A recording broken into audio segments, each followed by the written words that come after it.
ይህ አዋዜ ሰበር ነው። የእስራኤል አሜሪካ እና የኢራን ጦርነት እልባት ሊያገኝበት ይችላል ተብሎ የሚጠበቀው ሁለተኛው ዙር የኢስላማባድ ስብሰባ ወይም ድርድር ከቶም ላይ ካሄድ እንደሚችል አሳማኝ ሁኔታዎች የተፈጠሩ ነው።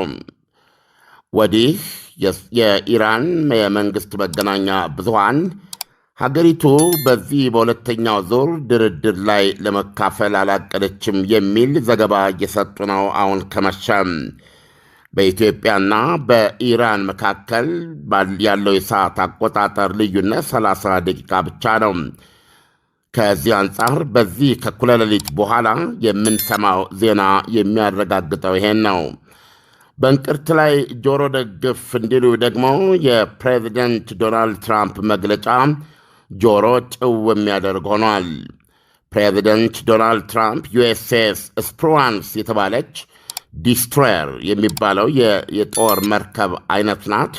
የተነጣጠረ ወይም ደግሞ በኮምፒውተር የሚመራ ኢላማ አይስቴ ሚሳኤል ተኳሽ የጦር መርከብ በዛሬው ዕለት ከሰዓታት በፊት በሰሜን አረቢያ የውሃ ክፍል ውስጥ ኤምቪ ቱስካ የተሰኘች ንብረትነቷ የኢራን የሆነ የነዳጅ ጫኝ መርከብን በሩምታ መታ ሞተር ክፍሏን በመቅደድና ለሰዓት በመዳረግ ሙሉ በሙሉ ከነ ባህር ሠራተኞቿ በቁጥጥር ስር መዋሏን ገልጸዋል። ክስተቱ የተፈጠረው ቀደም ሲል እንደነገርኳችሁ ሰሜን አረቢያ ባህር ውስጥ ነበረ። መርከቧ ባለ በሌለ ኃይሏ ኤምቪ ቱስካ ወደ ኢራን ባንደር አባስ ወደብ ለመድረስ ነበረ የምትጣደፈው። ዩናይትድ ስቴትስ አሜሪካ ደግሞ ሁላችንም እንደምናውቀው በአካባቢው የተሰማራው ሰራዊቷ የኢራን ወደቦችንና የዳርቻ መውጫዎቿን በሙሉ የማይገባባቸው ከገቡም የማይወጣባቸው መቀመቅ ማድረጉ የሚታወቅ ነው። መርከቧ ምንም እንኳ ይህ እገዳ እንዳለ ብታውቅም እንድትቆም የተደረገላትን ጥሪ አሌ በማለት በተቻላት መጠን ገስግሳ ወደ ኢራን ባንደራባስ ወደብ ለመድረስ ሞክራለች ነው የሚሉት።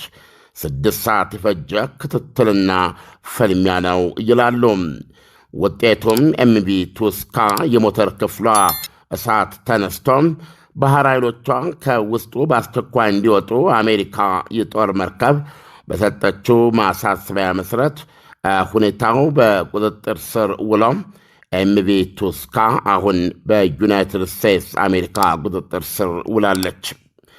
ይህ ደግሞ ያለ ጥርጥር በኢስላማባዱ ሁለተኛውን የመጨረሻ የድርድር ዕድል ላይ ለመገኘት ዕቅድ የለንም እያለም የኢራን ሚዲያ ከሚያናፍሰው ዜና ጋር ይህ የአሜሪካ ባህር ኃይል በኢራን መርከብ ላይ የወሰደው እርምጃና በአጠቃላይ ይህ እገዳ ኢራንን የማፈን የኢራንን የባህር የንግድ ኢኮኖሚ በቁጥጥር ስር የመዋል እርምጃ ጥንካሬም ኢራኖችን ከቶም ወደ ኢስላማባድ እንዳይሄዱና ምናልባትም ሁኔታዎች በዚህ እየተባባሱ ዶናልድ ትራምፕ ወደ ነበረው ወደ ቀደመው ቦምብ ማውረድ ልመለስ ነው ሲሉ ያነሱትን ጥያቄ ወደ ተግባር እንዲለውጡ ሊያስገድድ የሚችል ዕድለቢስ ሁኔታ ሊፈጥር ይችላል።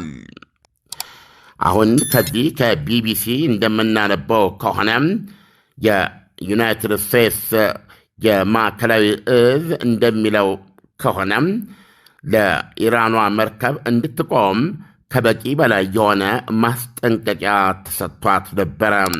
በኦማን ሰላጤ ውስጥ እንዲህ አለች ይላል።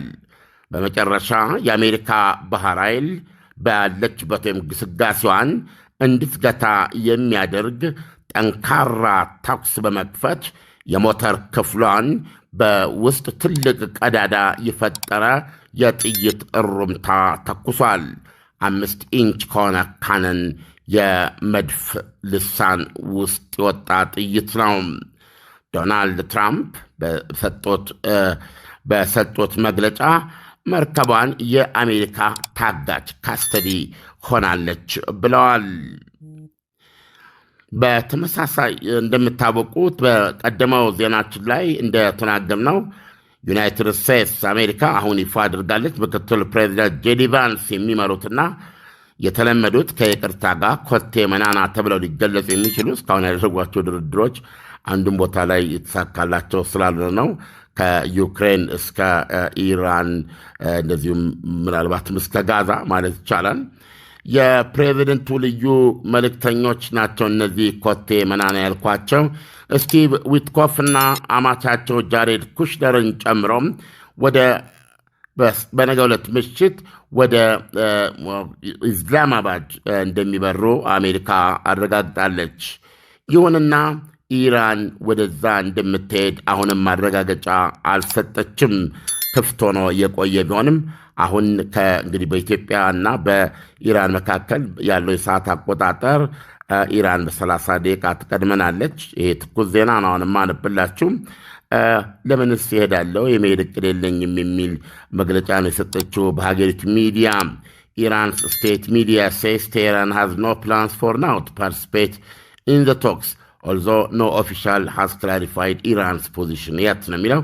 እንግዲህ እንደ ሚዲያ አሁንም እንደሰማችሁት ወደ ኢስላማባድ ስብሰባ የመሄድ እቅድ ድርድር የለንም ያለን የሚያሰራጨው ይሁንና ይህንን ኃላፊነት ወስዶም ኢራን ልዑካን ቡድኗን እንደማትልክ የገለጸ ባለስልጣን የለም እስካሁን ድረስ። ኢሳያስ ደስ አይልም አይደል?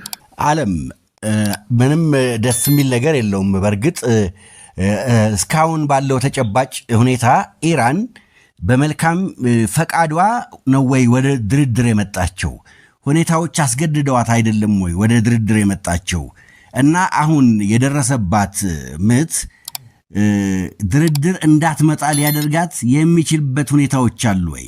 ድርድሩ ላይ ካልመጣች ሊከሰት የሚችለውንም አሉታዊ ተጽዕኖ ስለምታውቀው ከድርድር ትቀራለች ወይ? ተማምነው በህጋዊ መንገድ በነፃ ካሉበት ሆነው ወደ ሀገር ቤት ገንዘብ መላክ ተችሏል። ላኪ ሬሚት አለሎት። እንኳን ለብርሃነ ትንሣኤው በሰላም አደረሶ። ገንዘብ ወደ ሀገር ቤት ከማንኛውም ስፍራ ከአሜሪካ፣ ካናዳ፣ አውሮፓና ከመካከለኛው ምስራቅ ለሚልኩ ዲያስፖራዎች በሙሉ ላኪ ሬሚት ትልልቅ ምንዛሬዎችንና ዳጎስ ያሉ ጉርሻዎችን ያለምንም ክፍያ በነፃ በህጋዊ መንገድ መላክ ያስችላል። ላኪ ሬሚት በተጨማሪም ከማስተር ወይም ቪዛ ካርዳችሁ ላይ ወደ ፈለጋችሁት የኢትዮጵያ ባንክ ስትልኩ ገንዘቡ በ2 ሴኮንድ ውስጥ ይደርሳችኋል። 2 ሴኮንድ ብቻ። መተግበሪያው አፕሊኬሽን ከብሔራዊ ባንክ ሙሉ ፍቃድ ያለው በመሆኑ ምንም ሐሳብ ሊገባችሁ አይገባም። ስለዚህ የላኪ ሬሚት